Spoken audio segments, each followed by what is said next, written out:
Awasi anak-anak Anda, karena lengah sedikit, ancaman bahaya bisa saja terjadi. Di Jepara, Jawa Tengah, sebanyak 31 anak di bawah umur menjadi korban dari predator seksual. Meski hanya berinteraksi melalui ponsel, namun tipu daya pelaku mampu menaklukkan korban. Media sosial lagi-lagi jadi salah satu sarana yang dimanfaatkan pelaku untuk mencari korban. Mengapa korban sampai bisa termakan rayuan dari pelaku? Saudara, Kepolisian Daerah Jawa Tengah menetapkan S yang merupakan pria berusia 21 tahun sebagai tersangka dalam kasus kekerasan seksual terhadap anak di bawah umur.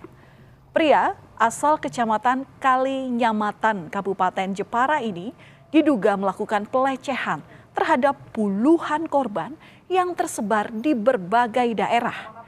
Saat itu pada tanggal 3 Mei 2025, polisi menyebut jumlah korbannya mencapai 21 anak.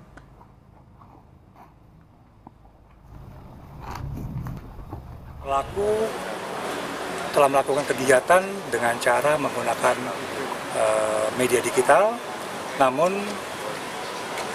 berakibat pada korban-korban terutama anak-anak di bawah umur. Banyak sekali. Saat ini yang baru terdata ya, 21 anak di bawah umur.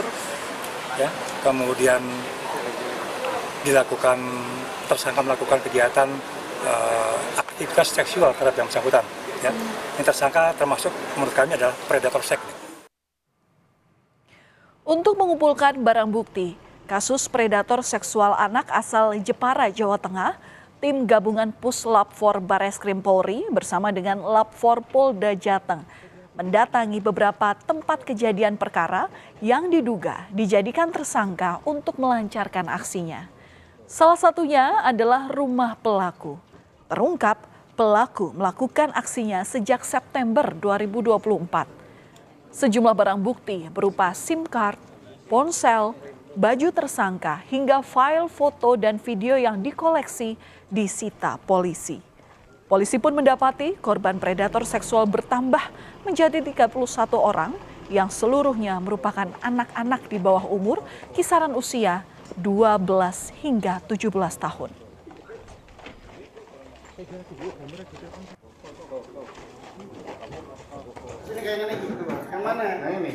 Lokasi olah TKP kedua adalah sebuah hotel di wilayah yang sama, yakni Jepara.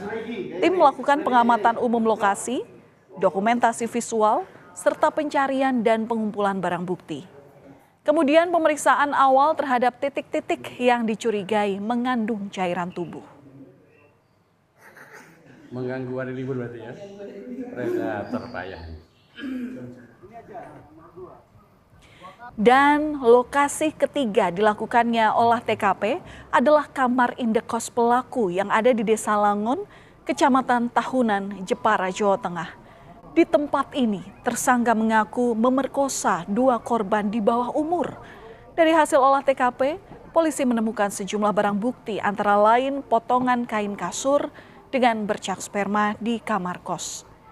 Kemudian potongan busa kasur dan kain spray dengan bercak darah serta rambut.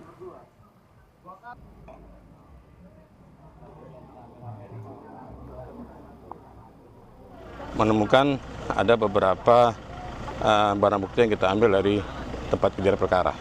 Bercak sperma atau material biologi dari korban maupun dari pelaku. Nah, nanti kita akan uji apakah material biologi berupa bercak sperma yang kita temukan tadi cocok dengan pelaku. Awalnya korban ini berjumlah 21 orang dan setelah dilakukan pengembangan ternyata jumlah korban mencapai 31 anak. Puluhan korban kekerasan seksual itu berasal dari Jepara dan sejumlah daerah seperti Semarang, Lampung, dan Jawa Timur. Sejumlah korban pernah bertemu dengan predator seksual itu setelah diancam foto dan videonya akan disebarluaskan. Ketika bertemu, S atau tersangka memerkosa korban. Peristiwa kekerasan seksual ini terungkap berawal ketika ponsel seorang korban rusak. Orang tua korban lantas membawa ponsel itu ke tempat reparasi. Kemudian ditemukan adanya sejumlah foto korban yang tanpa busana. Foto-foto itu diambil atas permintaan S yang merupakan tersangka dalam kasus ini. Dan orang tua korban pun langsung menghubungi polisi. Lalu pertanyaan selanjutnya, bagaimana cara korban dan pelaku ini bisa saling mengenal? Rupanya mereka saling mengenal melalui aplikasi pesan daring. Tapi pelaku menggunakan foto orang lain sebagai profilnya di media sosial. S kemudian merayu korban untuk mengirimkan foto dan video pribadi.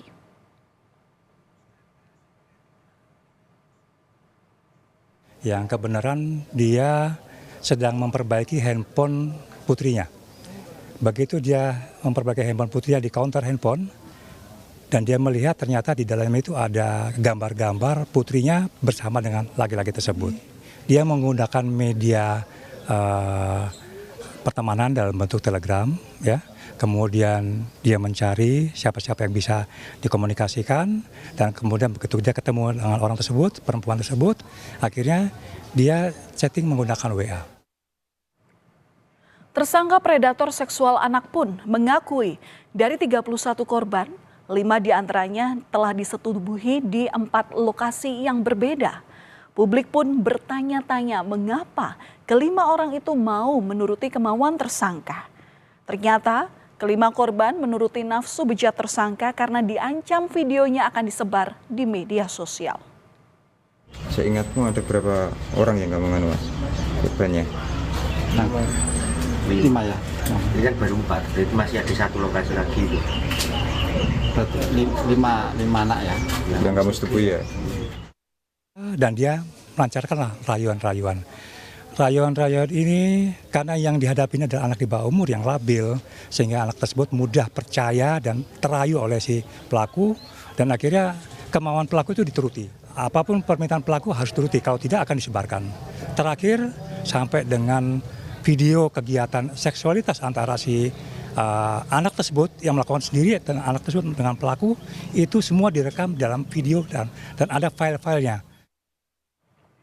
S yang merupakan tersangka predator seksual anak asal Jepara, Jawa Tengah dikenal tetangganya sebagai sosok yang pendiam. Sehari-harinya ia diketahui bekerja di bagian konveksi pembuat celana pendek.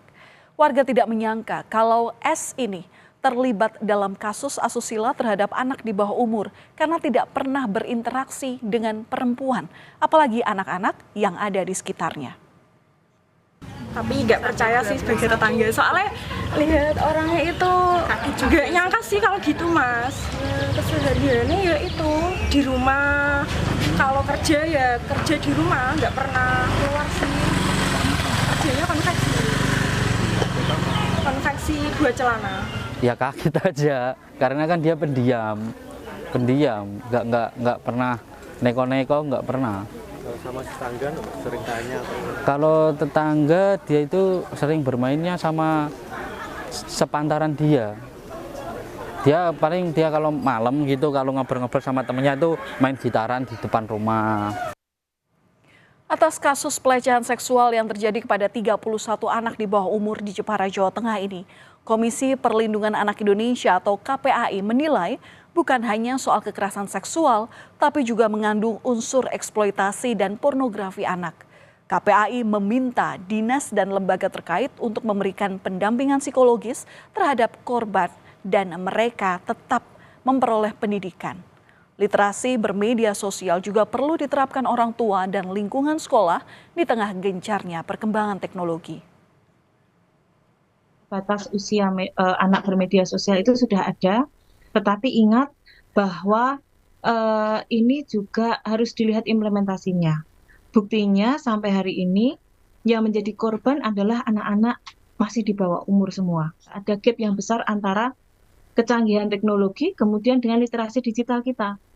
Literasi digital masyarakat kita ini masih tergopoh-gopoh, Mbak. Wakil Menteri Pemberdayaan Perempuan dan Perlindungan Anak Veronika Tan menyebut kekerasan seksual pada anak sebagai fenomena gunung es. Veronika berharap pelaku kekerasan dan pelecehan seksual pada perempuan dan anak dihukum maksimal dengan dikenakan pasal berlapis sebagai efek jerah. Nah, bagaimana kita mengawal bersama hukum maksimal? Ini yang kita lagi mau dorong, hakim semua mempunyai persepsi yang sama.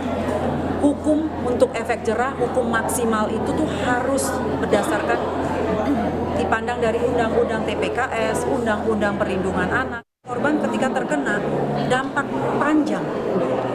Belum lagi kena penyakit, belum lagi apa yang terjadi berikutnya, trauma, psikolog, dan segala macam.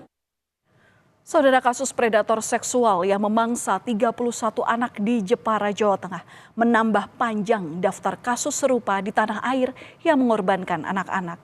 Kasus ini menjadi peringatan keras bagi orang tua. Pasalnya, pelaku memanfaatkan media sosial untuk menyasar anak di bawah umur.